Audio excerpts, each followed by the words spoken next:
Bonjour, alors on va continuer notre cours sur des applications. Donc restriction, on est arrivé à la restriction et le prolongement. Donc on commence par la restriction d'une application.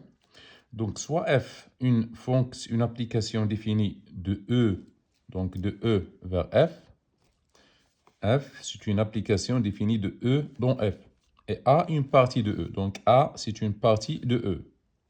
On appelle restriction de F à la partie A, c'est-à-dire la restriction de F à la partie A. La restriction d'Aiman, c'est-à-dire on fait une partie de E.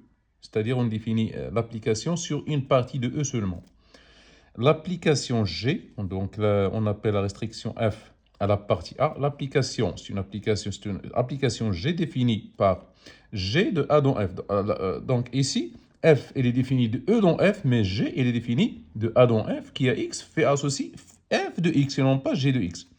Donc G de X, il est égal à F de X sur cette partie. C'est-à-dire, A inclus dans F et G de X est égal à F de X. Un schéma très simple. Donc, vous avez ici l'ensemble E, l'ensemble F et l'application ici F. On considère une partie de E qu'on appelle A. Donc, cette partie, donc la restriction de F à la partie A s'appelle G.